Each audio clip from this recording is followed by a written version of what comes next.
सरदार Vallabhbhai Patel जीवन परिचय जन्म मृत्यु 31 अक्टूबर 1875 15 दिसंबर 1950। जन्म मृत्यु स्थान नाडियाड बॉम्बे। आयु एज 75 वर्ष। जाति कास्ट कुर्मी जाति। पिता झावर भाई, माता लाड़बाई। पत्नी का नाम झवेरबाई। भाइयों के नाम सोम भाई, बिट्ठल भाई, नरसी भाई। बहन का नाम दहीबा। बेटा दहिया भाई। बेटी मणिबेन। मूर्ति कहाँ है? गुजरात। राजनैतिक party Indian national Congress. Vallabh भाई पटेल लौह पुरुष के रूप में पहचाने जाते हैं। एक शूरवीर से कम इनकी ख्याति न थी। इन्होंने 200 वर्षों की गुलामी के फंसे देश के अलग अलग राज्यों को संगठित कर भारत में मिलाया और इस बड़े कार्य के लिए इन्हें सैन्य बल की जरूरत तक नहीं पड़ी। यही इनकी सबसे बड़ी ख्याति थी जो इन्हें सभी से पृथक करती हैं। वल्लभ भाई पटेल एक कृषक परिवार से थे जिसमें 4 बेटे थे। एक साधारण मनुष्य की तरह इनके जीवन के भी कुछ लक्ष्य थे। यह पढ़ना चाहते थे, कुछ कमाना चाहते थे और उस कमाई का कुछ हिस्सा जमा करके इंग्लैंड जाकर अपनी पढ़ाई पूरी करना चाहते थे। इन सब में इन्हें कई परेशानियों का सामना करना पड़ा।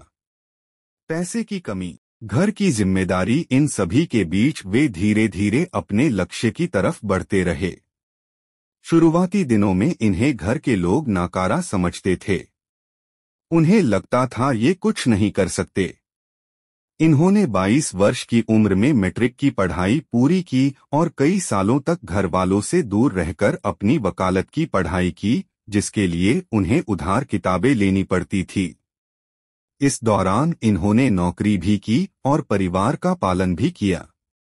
एक साधारण मनुष्य की तरह ही यह जिंदगी से लड़ते लड़ते आगे बढ़ते रहे, इस बात से बेखबर कि ये देश के लौह पुरुष कहलाने वाले हैं। सरदार वल्लभ भाई पटेल के जीवन की एक विशेष घटना से इनके कर्तव्यनिष्ठा का अनुमान लगाया जा सकता है। यह घटना जब की थी जब इनकी पत्नी बंबई के हॉस्पिटल में एडमिट थी। कैंसर से पीड़ित इनकी पत्नी का देहांत हो गया, जिसके बाद इन्होंने दूसरे विवाह के लिए इनकार कर दिया और अपने बच्चों को सुखद भविष्य देने हेतु मेहनत में लग गए। इंग्लैंड जाकर इन्होंने 36 महीने की पढ़ाई को 30 महीने में पूरा किया। उस वक्त इन्होंने कॉलेज में टॉप किया।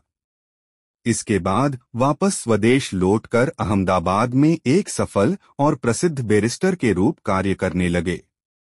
इंग्लैंड से वापस आए थे, इसलिए उनकी चाल ढाल बदल चुकी थी। वे सूट बूट यूरोपियन स्टाइल में कपड़े पहनने लगे थे। इनका सपना था ये बहुत पैसे कमाए और अपने बच्चों को एक अच्छा भविष्य दे, लेकिन नियति ने इनका भविष्य तय कर रखा था। गांधी जी के विचारों से प्रेरित होकर इन्होंने सामाजिक बुराई के खिलाफ अपनी आवाज उठाई। भाषण के जरिए लोगों को एकत्र किया।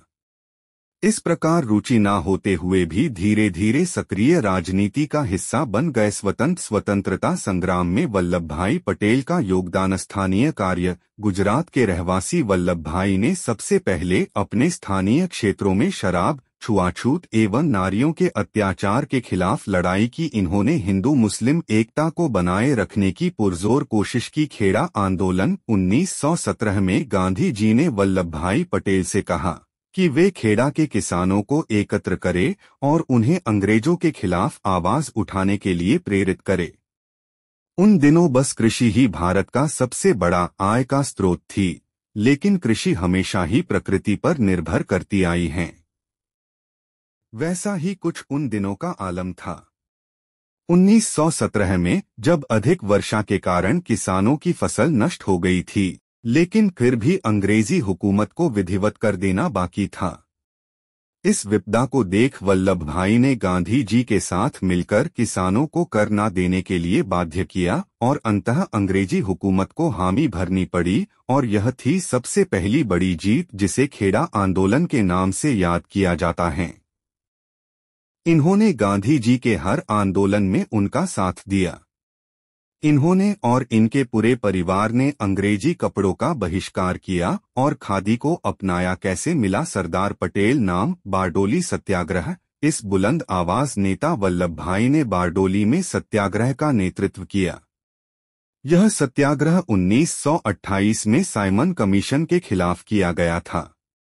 इसमें सरकार द्वारा बढ़ाए गए कर का विरोध किया गया और किसान भाइयों को एक देख ब्रिटिश वायसराय को झुकना पड़ा। इस बारडोली सत्याग्रह के कारण पूरे देश में वल्लभ भाई पटेल का नाम प्रसिद्ध हुआ और लोगों में उत्साह की लहर दौड़ पड़ी। इस आंदोलन की सफलता के कारण वल्लभ भाई पटेल को बारडोली के लोग सरदार कहने लगे, जिसके बाद इन्हें सरदार पटेल के नाम से ख्याति मिलने लगी। स्थानीय लड़ाई से देशव्यापी आंदोलन। गांधी जी की अहिंसा की नीति ने इन्हें बहुत ज्यादा प्रभावित किया था और इनके कार्यों ने गांधी जी पर अमिट छाप थी। इसलिए स्वतंत्रता के लिए किए गए सभी आंदोलन जैसे असहयोग आंदोलन, स्वराज आंदोलन, दांडी यात्रा, भारत छोड़ो आंदोलन, इन सभी में सरदार पटेल की भूमिका अहम थी। अंग्रेजों की आंखों में खटने वाले स्वतंत्रता सेनानी थे सरदार पटेल। 1923 में जब गांधी जी जेल में थे तब इन्होंने नागपुर में सत्याग्रह आंदोलन का नेतृत्व किया। इन्होंने अंग्रेजी सरकार द्वारा राष्ट्रीय ध्वज को बंद करने के खिलाफ आवाज उठाई, जिसके लिए अलग अलग प्रांतों से लोगों को इकट्ठा कर मोर्चा निकाला गया। इस मोर्चे के कारण अंग्रेजी सरकार को झुकना पड़ा और उन्होंने कई कैदियों को जेल से रिहा किया। इनकी वाक शक्ति ही इनकी सबसे बड़ी ताकत थी, जिस कारण उन्होंने देश के लोगों को संगठित किया। इनके प्रभाव के कारण ही एक आवाज पर आवाम इनके साथ हो चलती थी। आजादी के पहले एवं बाद में अहम पद। इनकी लोकप्रियता बढ़ती ही जा रही थी।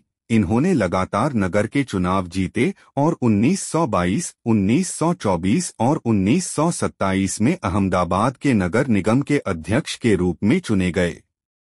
1920 के आसपास के दशक में पटेल ने गुजरात कांग्रेस को ज्वाइन किया, जिसके बाद वे 1945 तक गुजरात कांग्रेस अध्यक्ष बने रहे। 1932 में इन्हें भारतीय राष्ट्रीय कांग्रेस का अध्यक्ष बनाया गया। इन्हें कांग्रेस में सभी बहुत पसंद करते थे। उस वक्त गांधी जी, नेहरू जी एवं सरदार पटेल ही नेशनल कांग्रेस के मुख्य बिंदु थे। आजादी के बाद वे देश के गृहमंत्री एवं उप प्रधानमंत्री चुने गए। वैसे सरदार पटेल प्रधानमंत्री के प्रथम दावेदार थे। उन्हें कांग्रेस पार्टी के सर्वाधिक वोट मिलने के पूरे आसार थे, लेकिन गांधी जी के कारण उन्होंने स्वयं को इस दौड़ से दूर रखा। आजादी के बाद सरदार पटेल द्वारा किया गया अहम कार्य 15 अगस्त 1947 के दिन देश आजाद हो गया। इस आजादी के बाद देश की हालत बहुत गंभीर थी। पाकिस्तान के अलग होने से कई लोग बेघर थे। उस वक्त रियासत होती थी, हर एक राज्य एक स्वतंत्र देश की तरह था, जिन्हें भारत में मिलाना बहुत जरूरी थी। यह कार्य बहुत कठिन था। कई वर्षों की गुलामी के बाद कोई भी राजा अब किसी भी तरह की अधीनता के लिए तैयार नहीं था, लेकिन वल्लभ भाई पर सभी को यकीन था। उन्होंने ने ही रियासतों को राष्ट्रीय एकीकरण के लिए बाध्य किया और बिना किसी युद्ध के रियासतों को देश में मिलाया। जम्मू कश्मीर, हैदराबाद एवं जूनागढ़ के राजा इस समझौते के लिए तैयार न थे। इनके खिलाफ सैन्य बल का उपयोग करना पड़ा और आखिरकार ये रियासतें भी भारत में आकर मिल गई।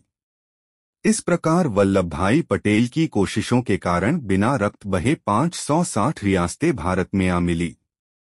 रियासतों को भारत में मिलाने का यह कार्य नंबर 1947 आजादी के महज कुछ महीनों में ही पूरा किया गया। गांधी जी ने कहा कि यह कार्य केवल सरदार पटेल ही कर सकते थे। भारत के इतिहास से लेकर आज तक इन जैसा व्यक्ति पूरे विश्व में नहीं था, जिसने बिना हिंसा के देश एकीकरण का ऐसा उदाहरण प्रस्तुत किया हो। उन दिनों इनकी इस सफलता के चर्चे पूरे विश्व के समाचार पत्रों में थे। इनकी तुलना बड़े बड़े महान लोगों से की जाने लगी थी। कहा जाता है अगर पटेल प्रधानमंत्री होते तो आज पाकिस्तान चीन जैसी समस्या इतना बड़ा रूप नहीं लेती। पटेल की सोच इतनी परिपक्व थी कि वे पत्र की भाषा पढ़कर ही सामने वाले के मन के भाव समझ जाते थे। उन्होंने कई बार नेहरू जी को चीन के लिए सतर्क किया, लेकिन नेहरू ने इनकी कभी ना सुनी और इसका परिणाम भारत और चीन का युद्ध हुआ था। सरदार Vallabhbhai Patel political career 1917 में बोरसाद में एक स्पीच के जरिए इन्होंने लोगों को जागृत किया और गांधी जी का स्वराज के लिए उनकी लड़ाई में सहमति पत्र पर हस्ताक्षर करने के लिए प्रेरित किया। खेड़ा आंदोलन में अहम भूमिका निभाई एवं अकाल और प्लेग से ग्रस्त लोगों की सेवा की। बारडोली सत्याग्रह में इन्होंने लोगों को कर न देने के लिए प्रेरित किया और एक बड़ी जीत हासिल की, जहां से इन्हें सरदार की उपाधि मिली। असहयोग आंदोलन में गांधी जी का साथ दिया। पूरे देश में भ्रमण कर लोगों को एकत्र किया और आंदोलन के लिए धन राशि एकत्र की। भारत छोड़ो आंदोलन में भाग लिया और जेल गए। आजादी के बाद देश के गृहमंत्री एवं उप प्रधानमंत्री बने। इस पद पर रहते हुए इन्होंने राज्यों को देश में मिलाने का कार्य किया, जिससे उन्हें के लोह पुरुष की छवि मिली। 1948 में हुई गांधी जी की मृत्यु के बाद पटेल को इस बात का गहरा आघात पहुंचा और उन्हें कुछ महीनों बाद हार्ट अटैक हुआ, जिससे वे उभर नहीं पाए और 15 दिसंबर 1950 को इस दुनिया से चले गए। 1991 में इन्हें भारत रत्न का सम्मान दिया गया। इनके नाम से कई शैक्षणिक संस्थाएं हैं। हवाई अड्डे को भी इनका नाम दिया गया। स्टैच्यू ऑफ यूनिटी के नाम से सरदार पटेल के 2013 में उनके जन्मदिन पर गुजरात में उनका स्मृति स्मारक बनाने की शुरुआत की गई। यह स्मारक भरूच, गुजरात के पास नर्मदा जिले में है। सरदार वल्लभ भाई पटेल अनमोल वचन भी कभी मनुष्य की अच्छाई उसके मार्ग में बाधक बन जाती हैं, कभी कभी क्रोध ही सही रास्ता दिखाता है। क्रोध ही अन्याय के खिलाफ आवाज उठाने की ताकत देता है। डर का सबसे बड़ा कारण विश्वास में कमी है। सरदार पटेल की अहिंसा की परिभाषा। जिनके पास शस्त्र चलाने का हुनर है लेकिन फिर भी वे उसे अपनी म्यान में रखते हैं, असल में वे अहिंसा के पुजारी हैं। कायर अगर अहिंसा की बात करे तो वह व्यर्थ हैं। जिस काम में मुसीबत होती है उसे ही करने का मजा है। जो मुसीबत से डरते हैं वे योद्धा नहीं। हम मुसीबत से नहीं डरते। फालतू मनुष्य सत्यानाश कर सकता है, इसलिए सदैव कर्मठ रहे, क्योंकि कर्मठ ही ज्ञानेंद्रियों पर विजय प्राप्त कर सकता है। यह थे सरदार वल्लभ भाई पटेल द्वारा कहे कुछ अनमोल वचन जो हमें एक सफल जीवन का पथ दिखाते हैं। महानत व्यक्ति के बोल महज शब्द जाल नहीं होते, उनमें अनुभवों की विशालता एवं गहराई होती है जो मनुष्य के जीवन को सही दिशा देती हैं। Statue of Unity. Sardar Vallabhbhai Patel जी की याद में पीएम मोदी जी ने गुजरात में सबसे ऊंची मूर्ति स्टैच्यू ऑफ यूनिटी का निर्माण करवाया। मात्र 4 सालों में यह बनकर तैयार हो गई थी। नाम स्टैच्यू ऑफ यूनिटी। शिलान्यास रखा 31 अक्टूबर 2013। ऊंचाई हाइट 208 मीटर 682 फीट। लागत बजट 3000 रुपए करोड़ 438 US डॉलर मिलियन। कहाँ है? साधु बेट नामक स्थान, गुजरात। लंबाई लंथ 182 मीटर 597 फीट। उद्घाटन 31 अक्टूबर 2018।